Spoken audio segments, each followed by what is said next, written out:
Welcome to the First Time Facilitator podcast. Whether you're a first-time facilitator or a seasoned pro, listen in for tips and tricks to make a bigger impact at the next workshop you deliver. And now, your host, she's loving the music from the hit Broadway show Hamilton, Leanne Hughes.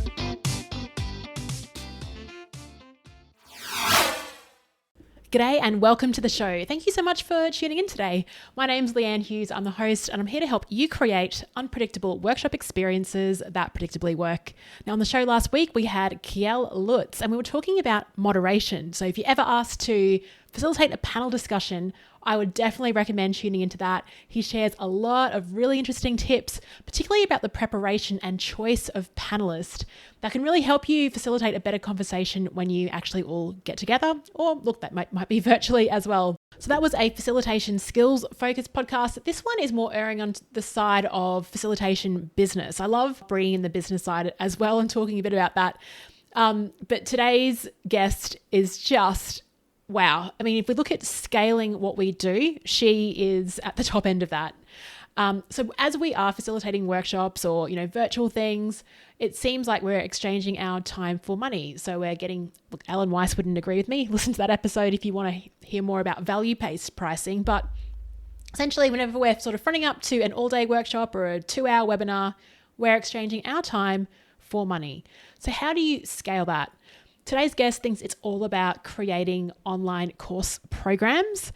Her name is Sarah Cordiner and she is a qualified course creation specialist. She's trusted by over 20,000 course creators and educators in 146 countries. And Sarah can help you turn your expertise into a profitable digital product or a program.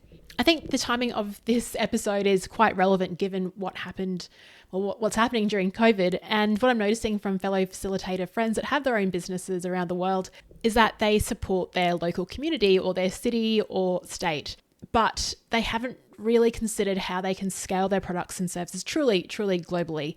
And when I was reflecting on this episode in conversation with Sarah, a quote, I should really drop more quotes. I love quotes, by the way. This one from Winston Churchill, he says, "Success is not final, failure is not fatal. It is the courage to continue that counts." Sarah had a business quite a few years ago that actually was disrupted and her business model just turned overnight. And it was what she did after that really matters. And she'll share that story on this episode as well. But it's a really, episodes can bring different things. For this one, I think this one is about inspiration and hopefully inspiration to take action. If you've considered starting an online program, I think this is the episode for you. So she talks a lot about also of the mindset, expecting the unexpected. Also take a meta moment from this. And when you listen in, see how often Sarah shares stories. So she talks in stories, and I think that's really clever in the way that she communicates what she does.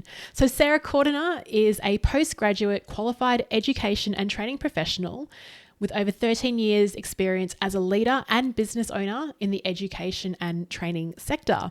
She's the youngest ever University Executive Director in Australia's history and was listed by the Huffington Post as the top 50 must-follow female entrepreneurs in 2017.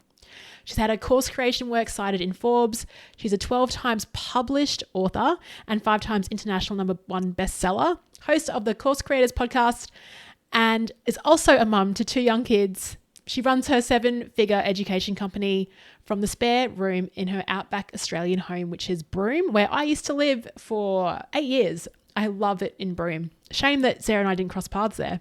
So after listening to this show, what I recommend you do is pay attention to all the questions that you're getting from people. Sarah mentions that's how she discovered her expertise. You do have expertise, you just can't see it. So pay attention to those questions. If you'd like to contact Sarah, details for her are in the show notes at firsttimefacilitator.com/episode 133.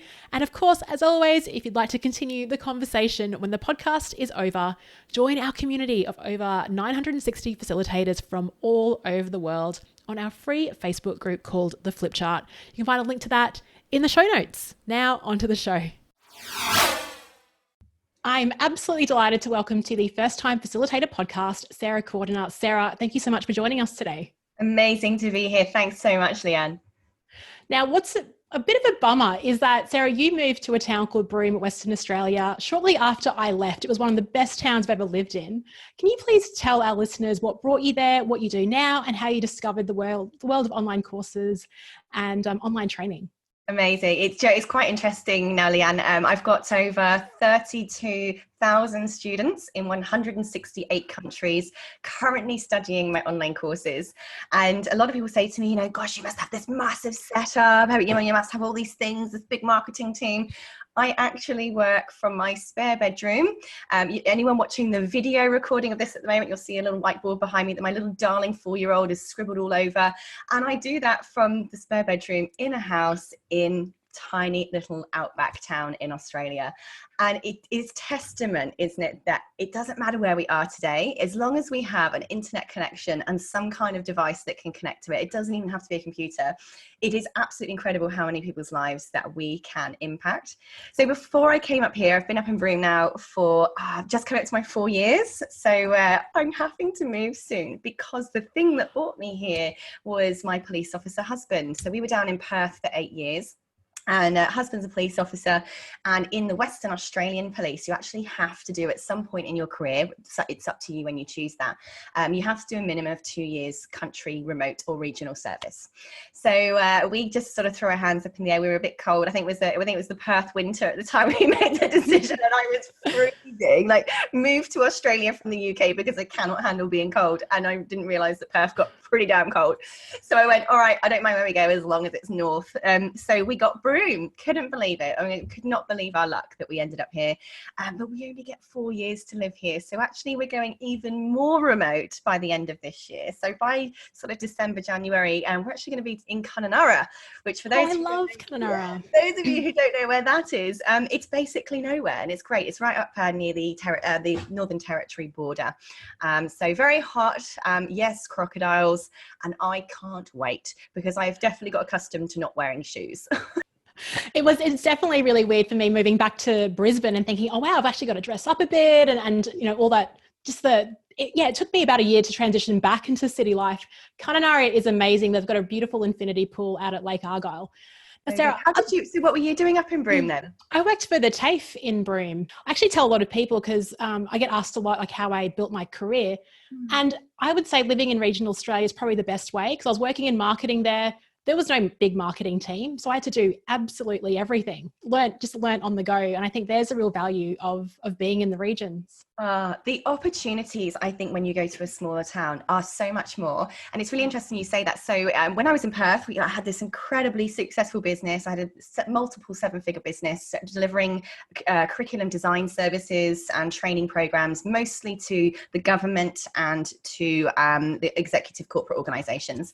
So, really, really big. I had 23 full-time trainers working for me, and it was all go, go, go all the time. So when my husband came home from work and he was like, so we're moving to Broome in like 6 weeks, I was kind of thinking, right, well, what am I going to do up there? I'm so used to driving to the city and seeing all these big execs every single day.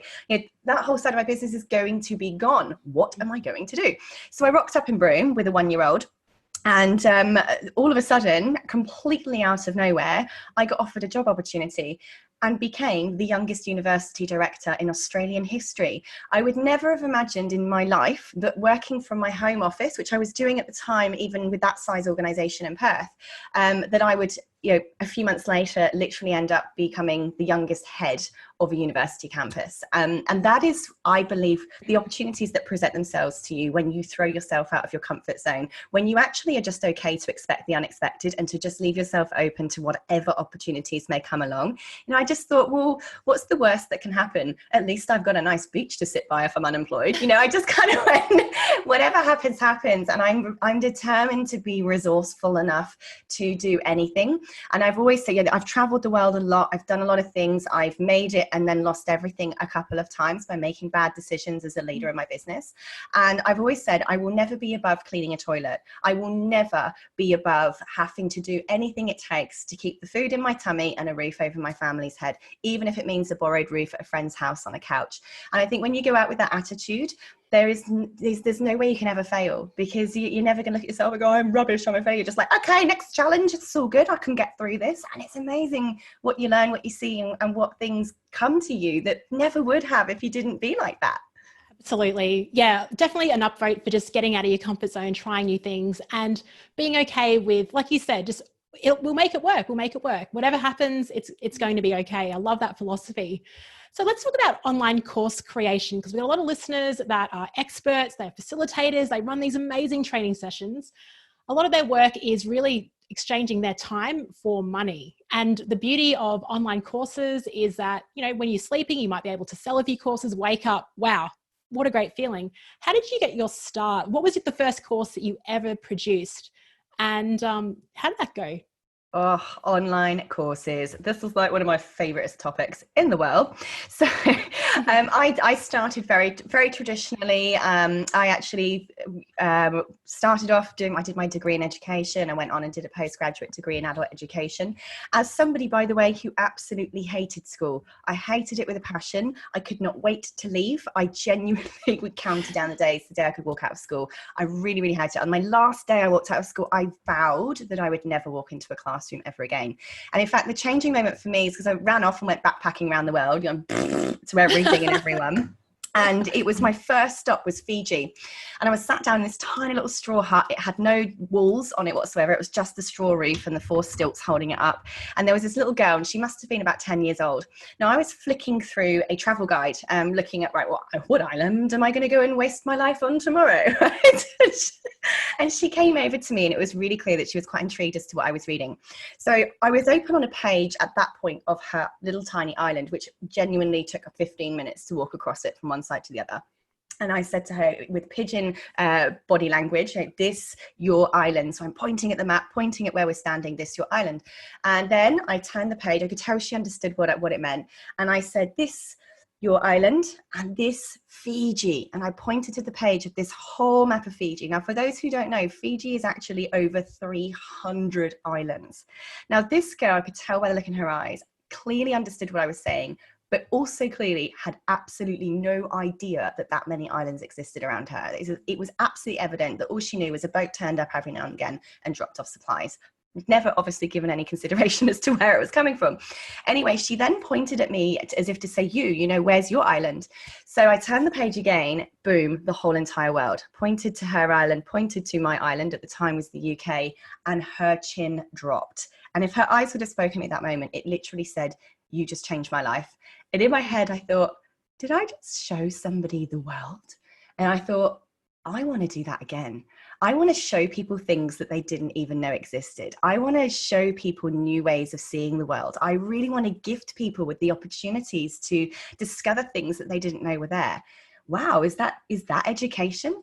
I thought teaching was like memorizing the chemical equation of photosynthesis or Pythagoras' theorem or something. I learned in that moment that education comes in many forms, and I realized and felt and experienced the reward of gifting somebody new knowledge. And I thought, right, I'm going to learn. So that's when I came back from my travels, and there was one place left and one university course in my local town, and it was a degree in education. I couldn't believe it. It was like destiny.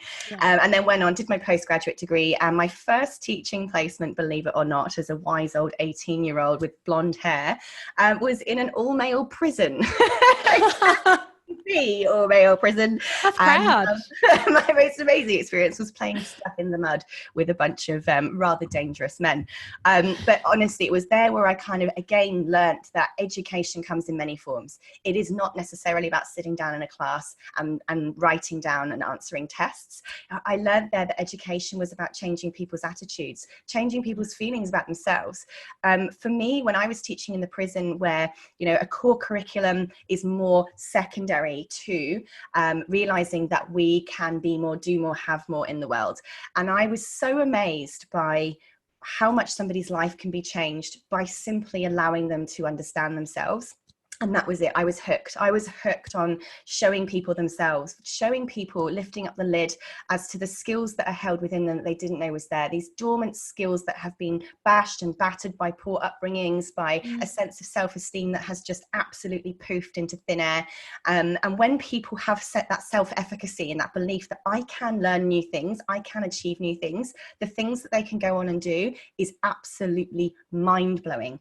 And so I started my education business at 19 years old. A lot of people look at me and laugh and what are you going to go and teach people?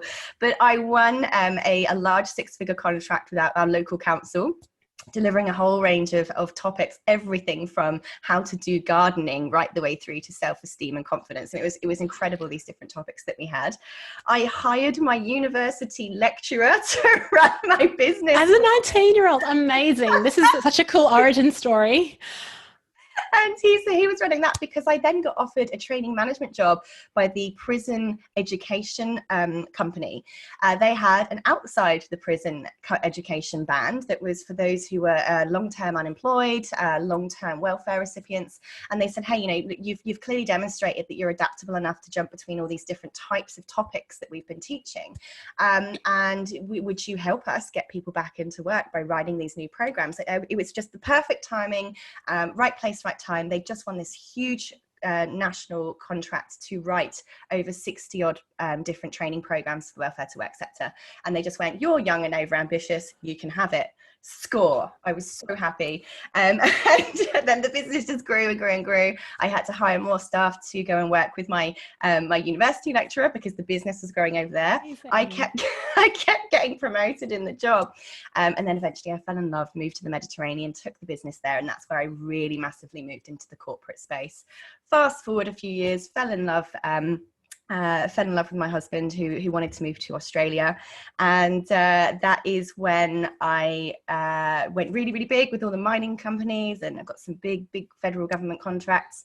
And in 2014, all of the federal budgets were suddenly cut completely unexpectedly. Mm-hmm. I was so Miss Cock-a-doodle-doo. I was so pleased with myself. Must admit, was taking things a little bit for granted. And literally on one Tuesday morning, I lost absolutely everything.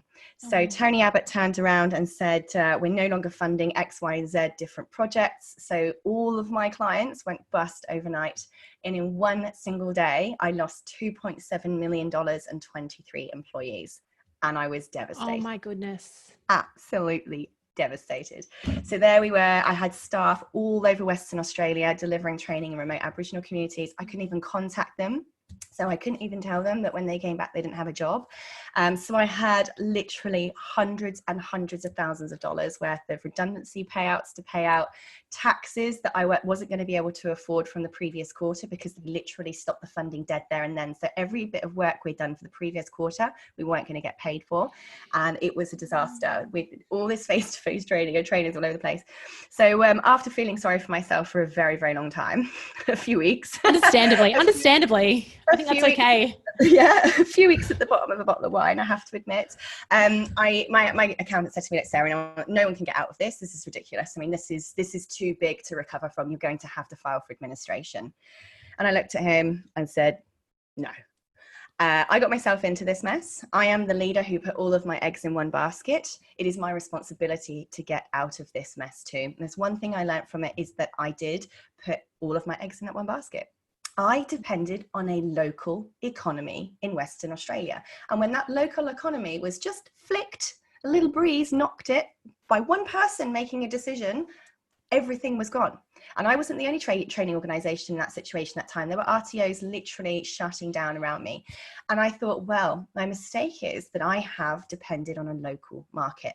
How can I keep doing what I'm doing on a not local market? Okay, I'm good at this. I get asked these questions all the time. I'm consulting all these big ASX listed companies and they ask me the same questions every single day. I drive to the city, I go to my next client and I answer the same questions again. So I thought, okay then, well, I tell you what I'll do is I will just record the answers to those questions so I stop repeating myself for once. So I did. I got in front of my phone. I got a camera, got a light, and I just started. I dumped every single question I could think of that I had been asked more than once in the last 12 months. And I just recorded a video to answer that question.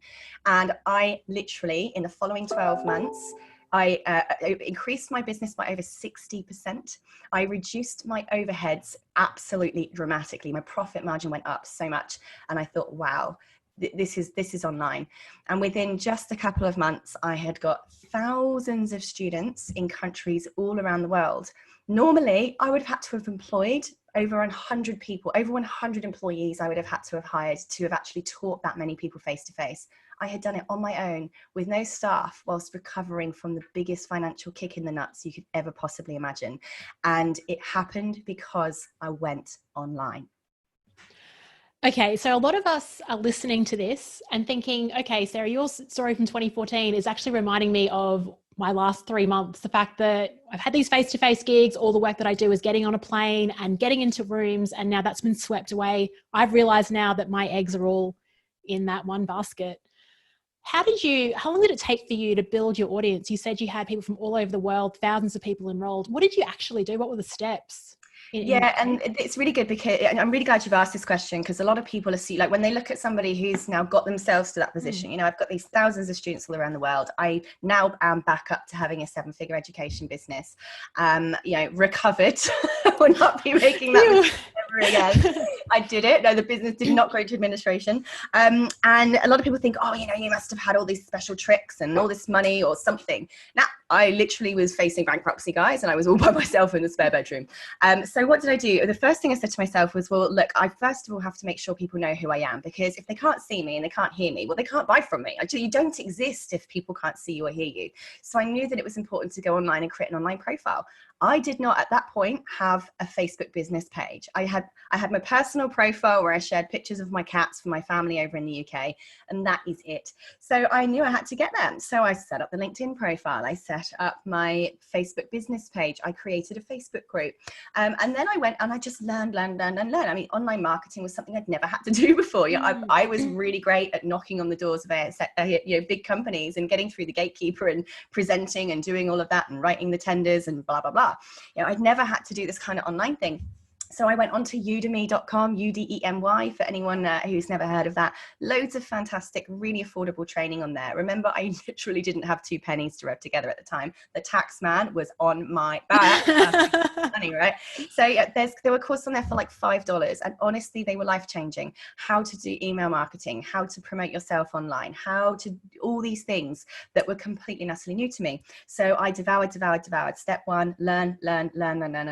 Step 2 is how can I make sure that as many people as possible can see me, hear me, and know what I do to help people? So I use this tip now of we have to be omnipresent and we have to be there all of the time. So we can do that really easily online without actually being online all the time. I love to use auto posting software like buffer.com, BUFFER, for anyone who's never heard of it, to share as many tips as I possibly can. So while I was doing this thing of everyone needs to know who I am and what I do and how I help people, the number one way I knew that I would not succeed is if I was just going, buy my stuff, come and buy from me. Here's an advert, buy. You know, that's the fastest way to the block button. And so I thought, well, okay, then what will get people's attention, I know, having walked in the offices of these people, when I was going in and doing these massive presentations to board members for very, very big contracts, the ones that I lost and didn't win the tenders for were the ones where I was talking about me and here's my company history and here's all the contracts we've done and here's all the work we've done and here's all the achievements that we have. Next. The ones where I won the tender were the ones where I went, you know, this is what I believe could change your company. Here is a tip that I would recommend to you when I come and consult in your business. Here are 10 ways that I would discuss with you how we could transform this, an area of your business. And this is how they would work. And this is how they would be implemented. And these are the reasons why it would create these, and these results. I educated them. I was basically delivering them an educational presentation. So I got to demonstrate to these people that I knew what I knew, not promise them. I got to show them. I got them to literally experience that I was good at what I did. So I thought, oh, here I am going online.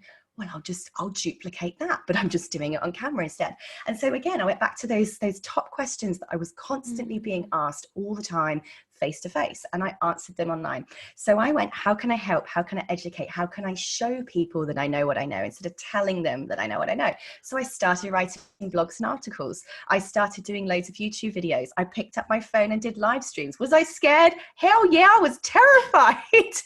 I also had no confidence left because it had all been beaten out of me for completely failing my business. But I thought that it's the only way I'm going to survive is if people know what I do and how I can help them. So blog posts, I started my little podcast. I went out there and started public speaking and recording those public presentations and putting those up online and sending them out to my audience. I gathered all of my blog posts together after a year. I put those together and I published a book on Amazon. It's not as hard as you think. Boom, I now had the audience on Amazon that I was exposed to.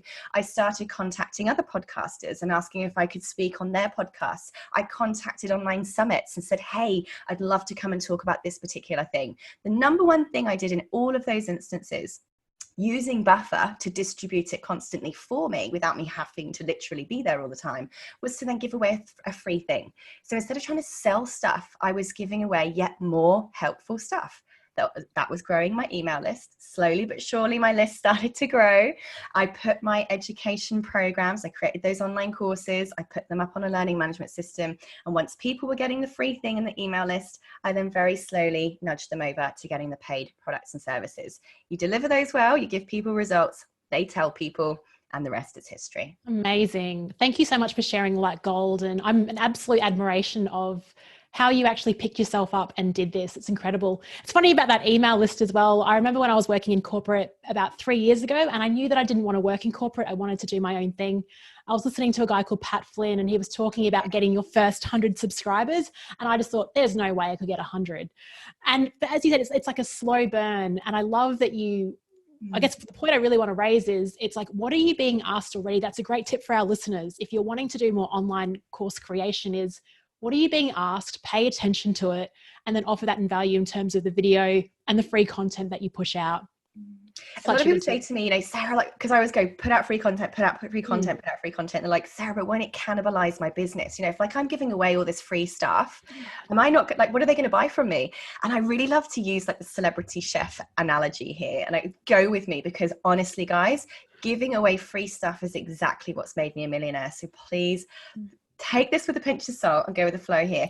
I always say it. We all know bunches of celebrity chefs out there. Jamie Oliver and Gordon Ramsay and Nigella, whatever her name is. Sorry, Nigella, I've forgotten your surname right now. Anyway.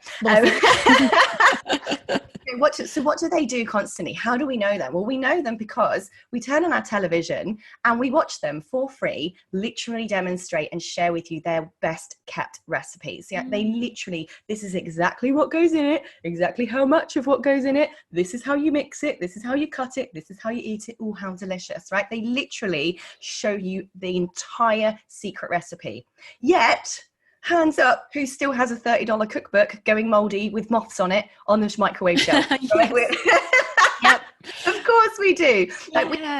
Despite the fact that on YouTube, the recipe's free, on their blog, it's free, on all of the major supermarket websites, that recipe is free, but we all still go out and pay $30 for the cookbook, right? So something's working here. Now, how did they even get on the television in the first place? Well, it's because they went on YouTube and started sharing their recipes and their cooking tips, and people liked them. So then they got offered a TV gig, which then said, do you want to write a book? Then guess what? Now they've got restaurants. And some of us who are lucky enough to live near cities, not me, that's a 3-hour flight away.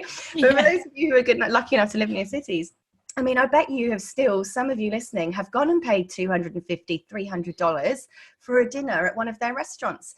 And this is exactly how it works. Though the only reason those celebrities even have a restaurant or books or television contracts or really, really ridiculously overpriced cooking academies is because they gave stuff away for free, which is what captured our hearts and made us fall in love with them. This is exactly how it applies to you guys as educators, experts, leaders, thought leaders, course creators. It works in exactly the same way. Yeah. Please do not discredit how powerful giving away free stuff is. It is exactly what will make you rich. Thank you so much. Because I often hear people, really scared of their IP and protecting it. And I also get listeners reaching out and going, aren't you scared? You give away all these ideas every week. Aren't you scared that people will take them? It's like, well, first of all, no, I think it's great because that's my I mean, my whole mission is to make workshops more engaging and effective, but also I think it challenges us as well. So Sarah, if you're giving away free content, then you're like, okay, what's the next idea? Like, you've actually got to reimagine and rethink and get new ideas, because what you've already given out's old. Now, how can we keep improving? I find it like a personal challenge. It's like, okay, that's an old idea now. What can I do next? Yeah, it really is true. And, I actually have my big authority flagship program. It's been one of my core income earners now for the past 4 or 5 years. It's called How to Create Profitable Online Courses. Now, I normally sell that for $500. With COVID, that everything went on, I actually didn't think this through fantastically, but I'm like, do you know what, Mike, this is my way. It's who I am. It's what I do. It's what I constantly sing about and tell people they should do. So like, do you know what, I'm going to really show and prove the point here that we need to do this. And I saw people all around me literally losing their whole entire business. A lot of my friends are professional speakers, corporate presenters, and they just had an entire year's worth of work just ripped out from under them with no notice at all because of COVID. And there was one night I was talking to like the third friend who was just in tears on the phone to me, and I just sat there and cried and went, well, what am I going to do? What can I do? What can little old me do in the battle against COVID? I mean, who am I sitting in my spare room in the middle of absolutely nowhere in Australia? And I thought, well, do you know what? There's one thing I can do, and I can give my knowledge away for free to help people at this time. So I decided to give away my #1 income earning online course completely free of charge at the beginning of COVID. And I actually have just done my end of June report now. And in the COVID period, I have given away to date $1.15 million worth of places on that program. Amazing. And it is, I'm still quite blown away because I literally only did the analysis this morning. And I have no idea what this might go on to do to my business. I really don't. But I just kind of thought it's one way that I can help. It's one way that I can serve. Now, what I can also tell you is that my email list has grown by thousands of %. I can tell you that my following, my Facebook group has grown by thousands of %. My name being tagged in groups where people are asking questions about my topic has just like, my notifications are ping, ping, ping, ping, ping. So what I can say is that I've had lots of people saying thank you. Lots of people saying you've genuinely changed my life and helped me get out of a hole that I never thought I'd be able to get out with. I mean, if that isn't worthy of us as leaders doing something like that for people, I don't know what is. But in terms of my business, well, who knows what next, but I think I've got signs already that I've won the hearts of people. And I didn't intend to do that. That was just me crying after having one too many wines with my friends who were absolutely a disaster. But it just goes to show that we should never be afraid. We should never be afraid of giving, because we are educators and leaders because we know we can make a difference to somebody. And first and foremost, we do what we do because we care about people's lives. And the only way we can really, really leave a legacy behind us that lives on way beyond our own existences is if we just give. And I really, really would love to see more people just not worrying about what that might do for them. Me too. And the funny thing about giving is you kind of feel like maybe it's altruistic, but we get so much in return as a result. I mean, you with your goosebumps from getting that figure today, and I can sense how you're feeling and how this is like, I mean, this is the thing. It's not like we do it because with great intentions, but we also win as a result. I love that story. Thank you so much for sharing. We're going to close very soon, but I can't leave this conversation with asking you, how are you doing all of the things? You've got these Amazon books, it's online courses, you're everywhere. You also are a mother as well. How are you doing all of the things? I just like, how do I be more Sarah-like? It's unbelievable. Like, what? Well, thank you. It is a little bit of illusion. I do get asked this question a lot. It's amazing, actually. We all know that online is, it has its very, it has these mirrors and smokes and walls. Now, I'm never inauthentic about what I do. In fact, I probably overshare a bit too much, but there's nothing that doesn't get shared in my world. But look, it's actually quite easy to be very, very productive when you have systems in place. Now, I may come across as a little bit of a woo kind of woman, but I am extremely systematic, and I owe a huge amount of my productivity and my success to the fact that I've created instructions, processes, step-by-step procedures for everything that I do, even if I'm the only one that does them. And there's a number of reasons why, because when you actually write down what you do, you very quickly see the inefficiencies. But I have become a very, very big fan of repurposing. repurposing is powerful. Now, sometimes we think, oh, I've written a blog post, I've shared it once. Well, oh, now I need to create a new blog post. Well, look, guys, think of your newsfeed. It only takes an hour for everything to go disappeared. It's gone. Nobody's going to go looking for your blog post. I'm really sorry, they're not. However, if it's in front of them and they read it, it could change their lives. So keep putting it in front of them. People do not repurpose, recycle, reuse, republish their work enough. So what I like to do to make the most of this, be everywhere all the time, is to repurpose. So I take my videos. Let's pretend you've created 10 videos, 10 tips, the top 10 questions your audience ask in your field of expertise all the time. Grab those 10 questions, do one video for each question. Make each video fairly short, 2 to 9 minutes roughly. It's kind of as much as we can watch before life distracts us. And so take one of those videos. Let's say you've done one question on one simple thing people ask. Well, I simply take that video, I upload it to YouTube, or normally I do a live stream first because that's going to give you loads and loads of reach. Facebook always rewards live streamers with reach. So I do the live stream to answer the question. You can download your live stream as an MP4 and I upload that MP4 to YouTube. Now what I do is I connect my YouTube to a really cool tool called rev.com, R-E-V, which transcribes my video for me. I take the transcription, I edit it a bit, boom, now it's a blog post. So I upload that to my blog and I share that on Buffer. Now I take the YouTube video that's uploaded to YouTube and I now share that all over social media. I take the blog post that I've created and I then copy and paste it as an article published on LinkedIn, because you can have natively published articles. Boom, that's a whole other search engine and a whole other audience that's now going to be put in front of. I take that blog post again, I go onto Google and I type in my target audience and in square brackets, write for us, and it brings up all of the magazines that accept guest writing articles.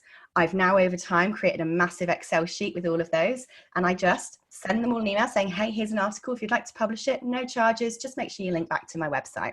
Most of them do. So I get published every single month in other people's magazines. So I'm stealing other people's audiences in a way that they're thanking me for it all the time. Now I take that blog article that's now gone in all of those different places. I grab a highlighter pen and I highlight some like nice little text lines or nice little tips or one-liner sentences. Take those sentences, chuck them in my Buffer so that they go out as little text posts. I take those little tips again, I go into canva.com and I create little tip image cards. So mine, I teach people how to create online courses. So mine would say online course creation tip.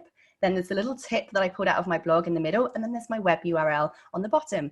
I now load all of those little tip image cards up into my Buffer. Boom, they now go out absolutely everywhere.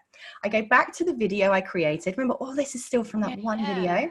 I then save the MP3, the audio only, and I upload it to my podcast. It's so easy to press upload and it distributes all over my podcast. So now I have an audio file. Some people just prefer audio. Great. Guess what? Make sure that shares absolutely everywhere.